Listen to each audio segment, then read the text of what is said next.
Nos metemos ahora en otros temas de actualidad porque la Institución Nacional de Derechos Humanos y Defensoría del Pueblo presentó el informe sobre los accesos a derechos por parte de niños, niñas y adolescentes que viven en el medio rural. Para conocer los principales aspectos de este informe, recibimos a una de las directoras de la institución, a la doctora Mariana Mota. Bienvenida, ¿cómo anda?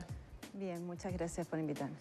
Bueno, dificultades de acceso a la educación, dificultades de acceso a la salud. ¿De alguna manera eran esperables estos resultados del informe? Bueno, la institución abordó este tema con preocupación porque en realidad es un sector de la población, del sector joven de la población que vive en el medio rural, del cual tenemos pocos datos. Y en relación a eso, el empezar a trabajar nos reveló determinadas circunstancias, determinadas situaciones, que muchas son comunes a la situación de los niños, niñas y adolescentes, pero tienen especial dificultad en el acceso a tres derechos. Focalizamos en tres derechos: el derecho del acceso a la salud, a la educación y a la justicia, en el medio rural. Ahí para analizar eso tomamos 5 localidades. Siempre recordando que son poblados de menos de 5.000 habitantes. Justamente, poblados de menos de 5.000 habitantes y ruralidad dispersa. O sea, estamos hablando de aquellas localidades que están muy vinculadas al medio rural, al trabajo rural, y la gente que vive en torno a ese trabajo y transcurre su vida en ese lugar. Entonces, las dificultades que se revelaron en el trabajo, en el estudio que se desarrolló, y que es bueno decirlo, contó con la colaboración de autoridades nacionales, departamentales y locales relacionadas con estos tres derechos, y también se tomó la voz de los niños, niñas y adolescentes que viven en ese lugar. Sí, reveló situaciones que hacen con mucha dificultad, en algunos derechos más y en otros menos, el acceso a estos derechos.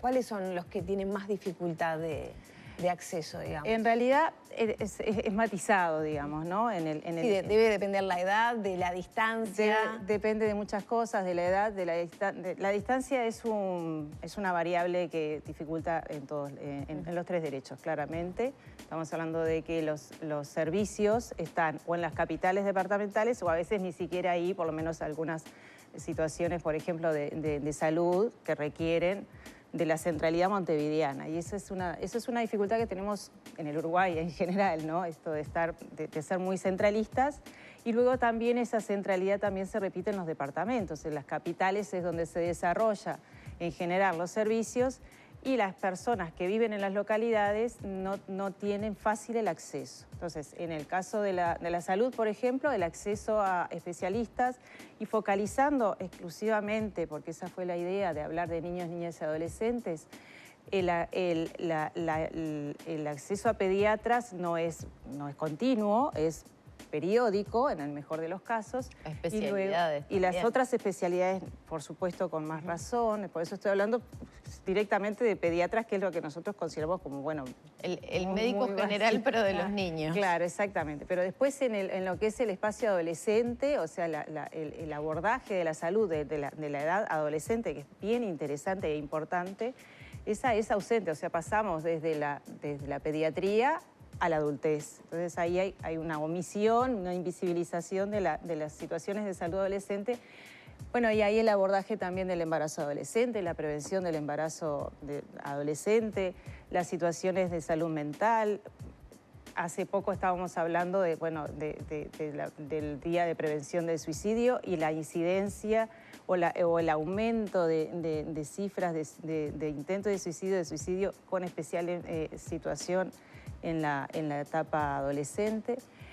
En tema de salud, y también coincidiendo en los otros derechos, es el problema del traslado de un lado al otro, el acceso a esos servicios, tanto para quienes van a buscar el servicio como incluso para los propios técnicos, ¿verdad? Sobre eso me gustaría, mientras le repasaba por lo menos el resumen del informe, sí, pensaba, una localidad de menos de 5.000 habitantes. Tenemos dificultades a nivel del sistema judicial, por ejemplo, recién lo dialogamos a nivel país, incluso acá en la capital, que es donde está todo centralizado. Es impensado creer que pueda llegar el sistema judicial con más personal a esas localidades. ¿Cuál sería la solución, o por lo menos qué es lo que advierte la institución a nivel del acceso a la justicia, a nivel del acceso educativo, ¿no? Porque también se hace referencia a ese pasaje de cada uno de los tramos educativos, ¿no? Lo mismo con la salud. Sería impensado que de repente especialistas se puedan instalar en localidades de menos de 5.000 habitantes. ¿Cuál es la solución? Yo no quisiera pensar que es impensado. O sea, nosotros bregamos para que sea posible. Estamos hablando de que el Uruguay, en cifras de cantidad de médicos en relación a habitantes, supera la media requerida. En estos lugares es menos de lo que se requiere. O sea, tenemos muchos médicos en las capitales, muchos más médicos en Montevideo, y pocos en el interior. El tema es de qué manera fomentás o asegurás que exista esa cobertura médica, porque es un deber del Estado, el asegurar los servicios. Sí, también cuando se habla de distancias, es un país pequeño. Es un país pequeño, geográfico. Pero por eso la forma es de alguna manera asegurar ese servicio. Si no tienen radicación, bueno, que de alguna manera ese servicio tenga una regularidad. Eso por el tema de la salud. En el tema de la justicia hay otra situación, que es que el Poder Judicial ha ido suprimiendo sedes judiciales, esto desde hace muchos años, pero ahora ha suprimido sedes judiciales también en ciudades. Yo creo que se puede recordar que el año pasado se planteó la supresión de muchas sedes judiciales y eso generó una alerta, bueno, una preocupación, y esa decisión quedó, digamos, en suspenso, pero las sedes judiciales existían hace mucho tiempo atrás en localidades rurales, eran los juzgados de paz de seccional, de primera sección, de segunda sección y de ciudades. Más allá de la actividad jurisdiccional que desarrollan los jueces, en estas localidades la actividad, la función social, la labor social que desarrollan es importante. Es la única autoridad en muchos casos en el pueblo que además permite ser receptor de problemáticas que no necesariamente se judicializan, sino de resolver a través y articular con otras autoridades para encontrar la solución. Al sacar esa autoridad o al sacar ese juzgado, las personas ya no acceden a ese servicio, tienen que trasladarse, tampoco conocen sus derechos porque no hay defensorías de oficio, también están las fiscalías centralizadas en la capital. O sea, es una situación que si miramos el panorama de los niños, niñas y adolescentes, que vuelvo a decir es el foco de este informe, se les priva o por lo menos no se les brinda el servicio que tiene obligación el Estado de hacerlo. En el caso de la educación, si bien hay una buena cobertura en los primeros años de escolarización, a medida que crece, como los servicios de educación secundaria o técnica ya no están cercanos, el traslado los dificulta, genera largas jornadas entre que hay que ir hasta ese lugar, esperar luego el regreso. Entonces, y ahí empiezan a interceptarse la educación con el trabajo rural. Y ahí es necesario también señalar que el trabajo rural no necesariamente, ya acá es un matiz, algo es interesante también para analizar. El trabajo rural es parte de la vida rural, integra en muchos casos la vida de la familia. Entonces, ingresar tempranamente en la vida rural, en el trabajo, en la ayuda a la familia, no necesariamente es algo que tenga que verse como un disvalor. Pero entonces, en esa situación, la educación, el servicio de educación, tiene de alguna manera que adecuarse para que la herramienta o el acceso a la educación pueda seguir existiendo cuando se involucra el tema del trabajo rural. Y luego también el embarazo adolescente hace que la deserción en esa etapa se incremente. Escuchar la voz de niños, niñas y adolescentes, conocer desde su lado lo que consideran, lo que reclaman, es bien interesante y creo que hace parte en ese informe que es bueno que las autoridades que son decisores en este tema de políticas públicas puedan atenderlas y ver de qué manera poder modificar y mejorar esa forma de dar servicio. Claro, porque una cosa es la mirada analítica, que bueno, puede detectar estas incongruencias del sistema o fallas, pero ¿con qué se encontraron cuando se dieron esas entrevistas con niños y adolescentes? ¿Qué reclaman? ¿Se visualiza como una falta, como una obstaculización a la ejecución de sus derechos? Se visualiza sus necesidades, justamente, dichas en voz de niños, niñas, adolescentes. Es decir, hay frases como interesantes, ¿no? Por ejemplo, existe un juez y un comisario, pero no los conocemos porque no socializan con nosotros. Esa forma de entender que, bueno, que las autoridades pueden tener que ver con lo que me pasa y que quisiera que pudieran dialogar conmigo. Entonces, en esa forma de poder expresarse, y que es muy llana y muy clara, y otras similares. Y a nivel educativo, por ejemplo, también hacen reclamos, nos gustaría... A nivel educativo, exactamente, hacen reclamos en cuanto a que tienen las posibilidades de, o sea, el reclamo de poder estudiar y no tener que irse del pueblo, y no tener que después abandonar el regreso. Una de las frases es que cuando egresan de la formación no regresan, o sea, no vuelven al pueblo porque no tienen las condiciones para poder trabajar en lo que estudiaron.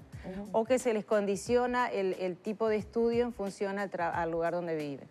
Y en esto nosotros, ayer que fue una presentación, fue bien interesante, hubo autoridades de diferentes ámbitos y se valoró el informe en el sentido de poner sobre la mesa una situación que siempre se invisibiliza o por lo menos no se analiza con el detalle que debería para poder focalizar en políticas que trabajen y que atiendan estas realidades. Porque en realidad no es pensar con la mente urbana de decir, bueno, esta gente que vive en el ámbito rural carece de determinadas cosas, entonces vamos a mejorar para que vengan a la ciudad y estudien. No necesariamente es eso, porque lo que creo que todos deseamos es que el campo y el medio rural siga existiendo, se pueble, pero además tenga las mismas condiciones y posibilidades de desarrollo de proyectos de vida que las que pueden existir dentro del ámbito urbano. Pero con ese objetivo nació la UTEC, con ese objetivo está la UTU y las escuelas agrarias, etcétera. No rindieron, digamos, no se nota el... Es que eso sí se nota, lo que pasa es que nosotros estamos en esa primera etapa de la formación, o sea, de la niñez y la adolescencia, y en esta cuestión de la educación, esta situación de irse y tener tantas dificultades para poder continuar los estudios es lo que hace la diferencia de que muchas personas probablemente quieran continuar los estudios, pero las dificultades se lo impiden. O sea, el tener que trasladarse, el no tener residencias para poder permanecer, porque tenés que salir de tu pueblo para ir a otro donde probablemente tengas que estar todo el día. Claro. En una parte de ese día están tus clases, pero después tenés tiempo ocioso. Esperar a que pase el ómnibus para volver. Exacto, entonces problemas de transporte, problemas de caminería. ¿Advirtieron situaciones de abusos? Bueno, hacia nosotros... niños, niñas y adolescentes, ya sea explotación a nivel, bueno, del trabajo rural, que muchas veces es muy duro, explotación sexual, ¿con qué tipo de situaciones? A ver, estos tres derechos tienen otras circunstancias que transversalizan esos tres derechos, o sea que se visualizan en los tres, que es el tema de la discapacidad, el tema de las situaciones de violencia hacia niños, niñas y adolescentes, que por supuesto se involucra el tema de la explotación sexual, y después el tema del acceso a la información, al conocer la data, digamos, la información que hay sobre esta población. En ese tema sí existe, nosotros no tuvimos acceso a casos concretos, porque obviamente si lo hubiéramos tenido los derivábamos a donde correspondía, pero la situación de embarazos infantil y adolescente usted hizo referencia varias veces. Claro, da un indicio de eso y en ese sentido las alertas vienen desde los centros educativos o desde la salud.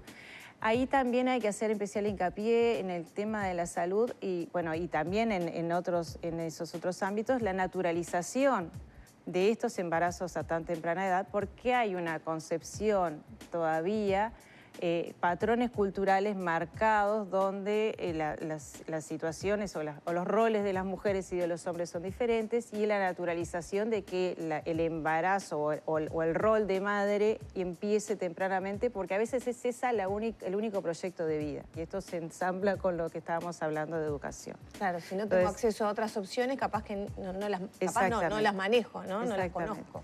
¿Y a nivel laboral?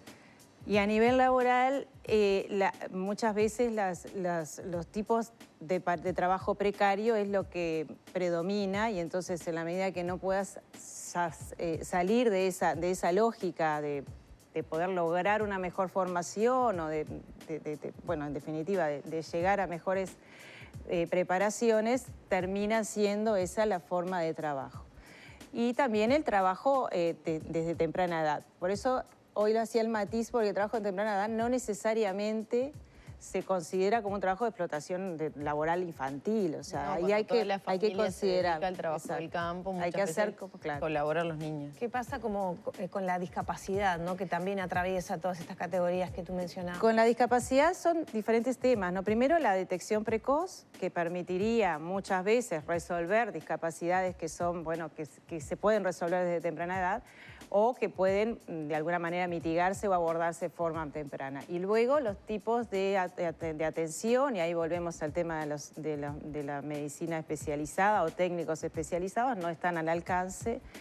Y después, en el tema de la educación, los espacios para personas con discapacidad son bastante menores, más allá de que las escuelas rurales tienen un ámbito siempre de mucha recepción. A veces se precisa especializaciones educativas que no se encuentran.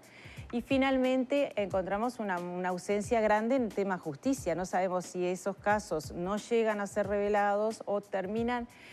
A ver, esto ya es una apreciación personal, pero creo que en la medida de que no se revela a nivel de justicia estas cuestiones de declaración de discapacidad o de alguna manera el abordaje de la discapacidad normativamente o por ayudas judiciales, creo que sigue siendo una decisión como era antiguamente, que la persona con discapacidad, bueno, quedaba en su casa y era parte ese era su ámbito y quedaba ahí, así transcurría su vida. Lamentablemente es probable que eso siga ocurriendo y que no se procure que las personas con discapacidad incentivar a que den todo su potencial en la medida que les sea posible. Mariana, nos tenemos que despedir. ¿Cómo vienen siguiendo el tema de la elección de las autoridades de la Institución Nacional de Derechos Humanos? Ustedes. Bueno, nosotros más bien que no tenemos mucho que hacer, más que estar expectantes, preparar una transición que es necesaria. Sí, la preocupación, que es un poco la preocupación de las organizaciones sociales y que ya lo ha expresado la institución, en cuanto a que la institución tiene que mantener una autonomía, tiene que estar absolutamente alejada de las apreciaciones político-partidarias, tiene una función que en la medida que se mezcla con preferencias político-partidarias pierde calidad y pierde, pierde autonomía, claramente. Entonces, ese cuidado me parece que hay que hacerlo con todo el esfuerzo. ¿No se está teniendo ese cuidado ahora? Bueno, hay discusiones de ese tipo en estas divisiones de cuánto les corresponde un candidato a un partido y cuánto les corresponde a otro, que no favorece, porque en definitiva la población tiene que identificar a la institución como un organismo de defensa de los derechos humanos más allá de las administraciones. Mucha normativa que tiene la regulación de la institución apunta hacia eso, con una elección a medio término, con requisitos de no haber estado vinculado a actividades políticas partidarias determinado tiempo atrás, de no poder vincularse luego posteriormente, o sea, para poder asegurar esa independencia y esa forma de actuar alejada de los calores electorales y de las posiciones político-partidarias. ¿Usted tiene interés en ser reelecta? Bueno, las organizaciones la han planteado y yo, la verdad que en ese sentido, así como accedí en la primera oportunidad, accedo a lo que plantean las organizaciones. Muchas gracias por estos minutos. Gracias a ustedes. Cerramos por aquí entonces la charla con la doctora Mariana Mota, directora de la Institución Nacional de Derechos Humanos.